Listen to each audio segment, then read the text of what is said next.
નમસ્તે વિદ્યાર્થી મિત્રો, જય સ્વામિનારાયણ. તો આજે આપણે ધોરણ 4ની અંદર વિષય છે ગુજરાતી. એમાં જોવાનું છે પાઠ નંબર 8, પત્ર લખવાની મજા. તો વિદ્યાર્થી મિત્રો, આના આપણે પહેલા ભાગમાં જોયું હતું કે આ પત્ર લખવાની મજાના લેખક હતા ઈશ્વરભાઈ પરમાર, જેમને ઘણા બધા સાહિત્યો લખ્યા છે, વાર્તાખંડો લખ્યા છે. અને આ પત્ર લખવાની મજા એની અંદર એમનું એક વાર્તા અહીંયા આપેલી છે, જે આપણે જોવાની છે. જેમાં મેં તમને આગળના ભાગમાં પણ કીધું હતું કે જ્યાં સુધી ચાલી ગયું છે તો થોડું સવિસ્તાર એનું થોડું સમજી લઈએ આપણે. તો મારું નામ રેશમા કિરીટભાઈ ચૌહાણ છે અને એનું ગામ કયું હતું? કરમપુર. અને અમારા ગામના પાદરમાં એક વડલો છે અને વડલાની જોડે શું છે?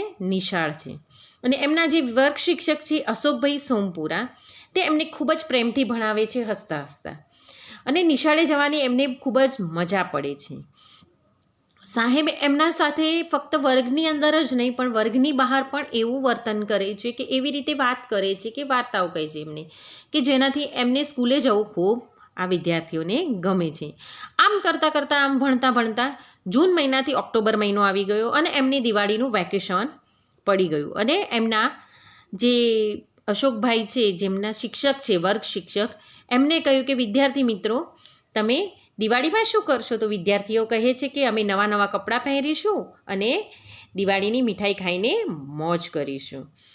ત્યારબાદ તેમણે કહ્યું કે યશ બોલ્યો એમને કે સાહેબ તમે તો અમને ભૂલી જશો. ત્યારે કહ્યું કે ના, હું તમને નહીં ભૂલું, પરંતુ હું ત્યાં જઈને તમને પત્ર જરૂર લખીશ. એટલે કે તેમનો એક બીજો વિદ્યાર્થી છે વસંત, એ કહે છે કે સર તો પછી શિક્ષક એના વર્ગ શિક્ષકને કહે છે કે સાહેબ તો પછી અમને પણ પત્ર લખતા શીખવાડો ને, કેવી રીતે પત્ર લખાય? તો કહે છે એમના સર વર્ગ શિક્ષક કહે છે કે જ્યારે મારો પત્ર આવે ત્યારે તમે તે જોઈ લેજો કે પત્ર કેવી રીતે લખાય. તો આપણે અહીંયા અત્યારે હાલ શું સમજવાનું છે કે પત્ર કેવી રીતે લખાય તેના વિશે સમજવાનું છે. તો ચલો આગળ હવે આપણે પાઠની પ્રસ્તાવના શરૂ કરીએ. ખરેખર અશોકભાઈએ લખેલો પત્ર ગઈકાલે જ અમને ટપાલીએ આપ્યો. ટપાલી એટલે કે જે પોસ્ટ ઓફિસ એટલે કે જ્યાં આપણે પત્ર લખીને મોકલીએ છીએ ને ત્યાંથી આપણને જ્યાં મોકલવાનું છે ત્યાં પહોંચે છે તે જગ્યાને શું કહેવામાં આવે છે? Post office. અને ટપાલી તો એ પત્રને જે એડ્રેસ ઉપર કે જે સરનામા ઉપર આપણે લખ્યો છે એ ત્યાં પહોંચાડવાનું કામ કોણ કરે છે? ટપાલી. અને આપણે શું કહીએ છીએ? ટપાલી. તો અમારા વર્ગના મોટા ભાગના વિદ્યાર્થીઓએ પત્ર વાંચ્યું, વારંવાર વાંચ્યું. આ રહ્યો એ પત્ર. તો જુઓ વિદ્યાર્થી મિત્ર, પહેલાં શું લખ્યું છે? અશોકભાઈએ પોતાનું નામ લખ્યું છે, પછી સરનામું લખ્યું છે અને તારીખ, જે તારીખે એમને પત્ર લખ્યો હતો તે. અશોકભાઈ બી સોમપુરા, જે તેમના વર્ગ શિક્ષકનું નામ છે. બી 26, અંબિકા સોસાયટી, મૂળ ગામ વીરનગર, જિલ્લો વડોદરા. ક્યાંના છે? વડોદરાને. એમનું ગામ કયું છે? વીરનગર. કોનું? વર્ગ શિક્ષક અશોકભાઈનું ગામ કયું છે? વીરનગરને કઈ સોસાયટીમાં રહે છે? અંબિકા સોસાયટીમાં રહે છે. અને એમને તારીખ 20/10/2013ના દિવસે આ પત્ર લખ્યો હતો. તો વિદ્યાર્થી મિત્રો, ક્યારે લખ્યો હતો એમને પત્ર? 20/10/2013. કોને? અશોકભાઈ પોતે વર્ગ. પછી શું લખે છે? તે કોને લખે છે? પ્રિય બાળકો, એટલે કે તે તેમના વિદ્યાર્થીઓને પત્ર લખે છે. એટલે તે સંબોધન શું કરે છે? પ્રિય બાળકો. આમ આપણે જો વડીલને આ લખવો હોય, કોઈ વડીલને લખવો છે, દાદાને લખવો છે, કે કોઈ આપણા ધારો કે બાળકોએ વર્ગ શિક્ષકને લખવો છે ઉદાહરણ તરીકે, તો શું લખાય? કે પૂજ્ય કે આદરણીય. કાં તો કોઈ આપણે વડીલને પત્ર લખવો છે તો શું લખાય? આપણાથી મોટા છે તેમને પત્ર લખવો છે તો પૂજ્ય કે આદરણીય. અને આપણાથી નાના છે જે લોકો, એમને લખવો હોય તો શું લખાય? સ્નેહી. બરાબર? સ્નેહી. એવી રીતે આપણે સંબોધન કરી શકીએ છીએ. તો અહીંયા શું લખ્યું છે? કારણ કે એમના વર્ગ શિક્ષકે લખ્યો છે, બાળકોને, વિદ્યાર્થીઓને લખ્યું છે ને, એટલે લખ્યું છે કે પ્રિય બાળકો, તમે બધા મજામાં હશો. હું પણ મારા પરિવાર સાથે ખુશખુશાલ છું. શું? તમે બધા ત્યાં મજામાં હશો ને હું પણ મારા પરિવાર સાથે શું છું? અહીંયા ખુશખુશાલ છું. દિવાળીની રજાઓમાં ખાવા પીવાની રમવાની, ફરવાની મજા પડી ગઈ હશે, ખરું ને? શું પૂછે છે? તમને લોકોને તો દિવાળીની રજાઓમાં ખાવા પીવાની, ફરવાની બધાની તમને તો ખૂબ મજા પડી ગઈ હશે, ખરું ને?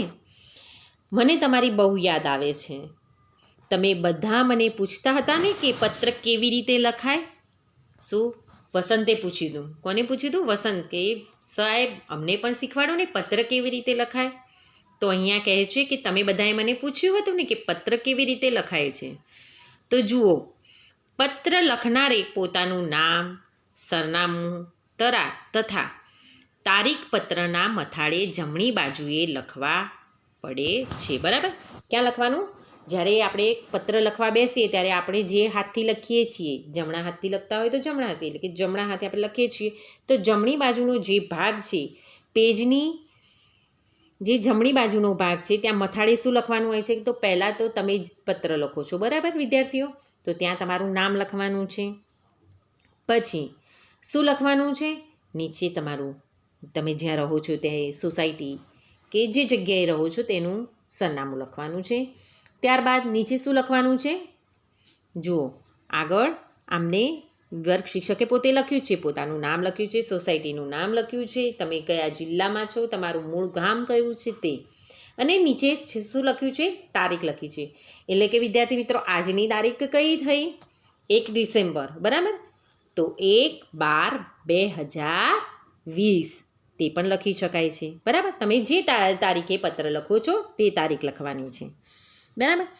આપણાથી મોટા હોય તેમણે પૂજ્ય કે આદરણીય, અને મિત્ર કે સરખી ઉંમરની વ્યક્તિ હોય તો પ્રિય કે સ્નેહી એવું લખી શકાય. મેં તમને આગળ કીધું ને વિદ્યાર્થી મિત્રો કે આપણાથી મોટા એટલે કે વડીલ કાં તો કોઈ શિક્ષક, બરાબર?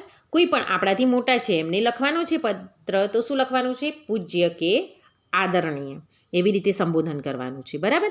અને આપણી સરખી ઉંમરના છે કે આપણો મિત્ર છે, બરાબર? તો એને પ્રિય કે સ્નેહી એવું લખી શકાય છે. જેમ કે એમને પોતાના વિદ્યાર્થીઓને લખ્યું તો શું લખ્યું? પ્રિય બાળકો, એવી રીતે. પત્રના અંત ભાગમાં વિદાય વચન સ્નેહી એવું લખી સંબોધન પછીની અલગ લીટીમાં યોગ્ય વિવેક વચન લખવું. આવું પ્રિય કે સ્નેહી એવું લખી શકાય, બરાબર? પછી સંબોધન પછીની અલગ લીટીમાં યોગ્ય વિવેક વચન લખવું. એટલે કે તમારે જે યોગ્ય લાગે, તમારે જે લખવાનું છે એ પત્રની અંદર એ વિવેક વચન લખવું. જેમ કે વડીલો માટે સાદર પ્રણામ અને મિત્રો માટે સ્નેહભરી યાદ લખી શકાય છે. વચ્ચે પછી તમે લખી શકો છો, જેમ કે અહીંયા વર્ગ શિક્ષકે લખ્યું કે તમે દિવાળીની અંદર શું કર્યું હશે બાળકો. અહીંયા તમે બધા મજામાં હશો, હું અહીંયા મજામાં છું, મારા પરિવાર સાથે ખાવા પીવાની મોજ કરી. હા, તે તમે જે વાત માટે પત્ર લખ્યો છે એ વાત લખવાની. પછી છેલ્લે અંતમાં સંબોધનમાં શું લખવાનું? વિવેક વચન લખવાનું. એટલે કે સાદર પ્રણામ. પત્ર લખીને લખી શકાય સાદર પ્રણામ, કાં તો સ્નેહભરી તમને બધાને મારી યાદ, એવી રીતે લખી શકાય. આ પછી ફકરો પાડવાનો અને જે કારણ પત્ર લખ્યો હોય તે વિશે લખો. પહેલાં તો લખ્યું ને કે તમે બધા ખુશી મજામાં હશો, હું પણ અહીંયા મારા પરિવાર સાથે ખુશી મજામાં છું, એવું વિવેક વચન લખ્યું. પછી શું લખવાનું? તમે જે કારણ, મેં તમને કહ્યું ને કે કારણસર એક ફકરો પાડીને શું કરવાનું? કે જે કારણ માટે તમે પત્ર લખ્યો છે એ પત્રની વાત લખવાની અંદર, બરાબર? અને લખ્યો તે વિશે લખવાનું. અને પત્રના અંત ભાગમાં શું લખવાનું છે? વિદાય વચન લખવાનું છે. શું લખવાનું છે વિદ્યાર્થી મિત્રો? વિદાય વચન લખવાનું હોય છે. જેમ કે લિખિતન સ્નેહાધીન રેશમાના નમસ્કાર. કાં તો અહીંયા કોને લખ્યો હતો? પોતાના વર્ગ શિક્ષકે લખ્યો હતો, બરાબર? તો લિખિતન ના વર્ગ શિક્ષકે લખ્યો હતો, તો સ્નેહાદી જેને તમે પત્ર લખ્યો છે તેનું તમારે અહીંયા નામ લખવાનું છે. લિખિતન સ્નેહાદીન રેશમાના નમસ્કાર. અહીંયા તમને બધાને નમસ્કાર. આમ અહીં પત્ર પૂરો થયો કહેવાય. તે પછી પરબીડિયા કે કવર પર પત્ર મેળવનારના પૂરા નામ અને સરનામું લખવાનું હોય છે. હવે અહીંયા વર્ગ શિક્ષકે લખ્યો હતો, બરાબર? તો લિખિતન શું લખ્યું હશે? સ્નેહાદીન અશોકભાઈના તમને બધાને નમસ્કાર. આમ અહીં પત્ર પૂરો થઈ ગયો, બરાબર. પછી શું કરવાનું, એને પત્ર વાળીને સરખો ગળી કરીને શું કરવાનું, પરબીડિયા કે કવરમાં આ પત્ર લખનારનું શું લખવાનું, કે જેની અંદર તમે પત્ર મૂકીને મોકલવાના છો એના માટે શું આવે છે, પરબીડિયું આવે છે, કે એક કવર આવે છે જેની ઉપર તમારે શું લખવાનું હોય છે, પૂરું નામ સરનામું લખવાનું હોય છે, બરાબર. હવે પરબીડિયા કે કવર પર પત્ર મેળવનારના પૂરા નામ, સરનામું, પિનકોડ નંબર સહિત લખવા જોઈએ, બરાબર વિદ્યાર્થી મિત્રો. પિનકોડ નંબર, હવે નામ સરનામું તો આવી ગયું, જેમ અશોકભાઈએ પોતાનું નામ લખ્યું હતું, પછી સરનામું લખ્યું હતું, એવી રીતે તમારે જેને પત્ર મોકલવાનું છે એ વ્યક્તિનું નામ, એનું પૂરું સરનામું ત્યાં લખવું. ને પિનકોડ નંબર એટલે કે પોસ્ટલ ઇન્ડેક્સ નંબર, જે કેટલા અંકનો હોય છે વિદ્યાર્થી મિત્રો, 6 અંકનો હોય છે. દરેક શહેર કે શહેર, કોઈ મોટું શહેર છે તો એના વિભાગ હોય, જેમ કે બરાબર, ધારો કે આપણે જ્યાં રહીએ છીએ ત્યાંનો આપણો જે પિનકોડ નંબર આપેલો હોય છે ગવર્મેન્ટ દ્વારા, એ પિનકોડ નંબર લખવાનો છે, જેને પોસ્ટલ ઇન્ડેક્સ નંબર કહેવાય છે. યાદ રાખજો વિદ્યાર્થી મિત્રો, પોસ્ટલ પિનકોડ એટલે શું, તો પિનકોડ એટલે કે પોસ્ટલ ઇન્ડેક્સ નંબર, જે કેટલાના અંકનો હોય છે, 6 અંકનો હોય છે. તેની બીજુ બાજુએ પત્ર લખનારના નામ, સરનામું હોય. બાળ દોસ્તો, પત્ર લેખનમાં બીજી પણ કેટલીક કાળજી રાખીએ તો આપણે લખેલ પત્ર બીજાને વાંચવાની મજા આવે અને વાંચો, બરાબર. હવે અહીંયા તો પિનકોડ ને બધું લખીને શું થાય છે, પત્ર અહીંયા પૂરો થઈ જાય છે. ને તમારે જેને મોકલવાનો છે ત્યાં આપણે શું કરવાનું, કે પહેલાં તો શું કરતું વિદ્યાર્થી મિત્રો, દરેક જગ્યાએ પોસ્ટ ઓફિસના ડબ્બા મૂકવામાં આવતા લાલ કલરના, બરાબર. હવે તમારે શું કરવાનું, એ પત્ર ત્યાં મૂકી આવવાનું, જેથી શું એ પોસ્ટ ઓફિસમાં જશે અને પોસ્ટ ઓફિસથી પોતાના ટપાલી શું કરશે, એ જે સરનામે મોકલવાનું છે ત્યાં એ પહોંચી જશે. તો બાળ દોસ્તો, હવે અહીંયા સુધી તો આપણને બધી જ ખબર પડી, બરાબર. પરંતુ એ પત્ર લખવા માટે ઘણી બધી કાળજી આપણે જોવી, બરાબર, કે શું શું કાળજી જોવે. તો લખનારના અક્ષરો કેવા હોવા જોઈએ, મરોડદાર અને વ્યવસ્થિત અને યોગ્ય રીતે લખાયેલા હોય. બધા જ અક્ષરો કેવા હોવા જોઈએ, લખાણ એકદમ અક્ષરો મરોડદાર, વ્યવસ્થિત અને યોગ્ય રીતે લખાયેલા હોય તેવા. એ બધા જ અક્ષરો અને શબ્દો આડી સીધી લીટીમાં લખાયેલા હોય. કેવા, આડી અને સીધી લીટીમાં લખાયેલા હોય. હવે 2 અક્ષર વચ્ચે, 2 શબ્દ વચ્ચે તેમજ 2 લીટી વચ્ચે યોગ્ય અને એક સરખું અંતર રાખેલું હોય. 2 અક્ષર વચ્ચે એક સરખું અંતર હોવું જોઈએ, 2 શબ્દ વચ્ચે તેમજ 2 લીટી વચ્ચે પણ એક સરખું અંતર હોવું જોઈએ. અક્ષરો ગૂંટેલા, જાડા પાતળા ન હોય કે લખાણમાં ચેકચાક હોવી જોઈએ નહીં. અક્ષરો વારંવાર ગૂંટેલા ના હોવા જોઈએ, જાડા પાતળા ના હોવા જોઈએ. તમે એક વખત અક્ષર લખો ને પછી બીજી વાર ગૂંટો તો શું થઈ જાય, જાડા પાતળા થઈ જાય. હોય કે લખાણમાં છેકછાક હોવી જોઈએ નહીં. અક્ષરનો વળાંક એક સરખો જ હોય. વિરામ ચિહ્નોનો યોગ્ય ઉપયોગ થયો હોય.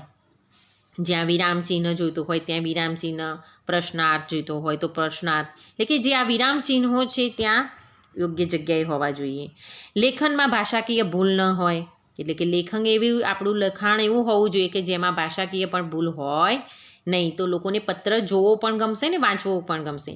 આ વસ્તુ આપણે આપણા રોજિંદા લખવાના જે હોય છે વિદ્યાર્થી મિત્રો, તમે તો બધાને રોજ લખવાનું હોય, તો આપણા લખાણ પણ રોજનું આવું હોવું જોઈએ. પત્રમાં પોતાના વિચારોને સ્પષ્ટ અને સરળ રીતે રજૂ કરેલા હોય, જેથી વાંચવાવાળાને તકલીફ ના પડે. નહીં, તમે જે વસ્તુ માટે કે જે કારણ તમે માટે પત્ર લખ્યો છે, જે સરળતાથી તેને ખબર પડે. હવે મારો આ પત્ર વાંચીને તમે પણ મને પત્ર લખજો. અશોકભાઈએ કીધું કે મારો આ પત્ર જોઈને તમે બધા પણ મને પત્ર લખજો, અને વેકેશનમાં તમે કઈ કઈ પ્રવૃત્તિઓ કરી તે વિશે તો ખાસ જ લખજો. બરાબર વિદ્યાર્થી મિત્રો, જે વિદ્યાર્થીઓના પત્રો મને મળશે તે બધાને જ પત્રો વેકેશન પછી હું નિશાળમાં લઈ આવીશ. એટલે કે જે વિદ્યાર્થીઓ મને પત્ર લખ્યા હશે બધાના પત્ર હું શું કરીશ, વેકેશન પછી જ્યારે નિશાળે પાછો આવીશ ત્યારે લેતો આવીશ. ને અત્યારે જે વિજ્ઞાન યુગ ચાલી રહ્યો છે વિદ્યાર્થી મિત્રો, એમાં તો મોબાઈલ, કમ્પ્યુટર અને ઈમેલનો વપરાશ ખૂબ જ વધી ગયો છે, બરાબર ને. જેથી શું થયું છે?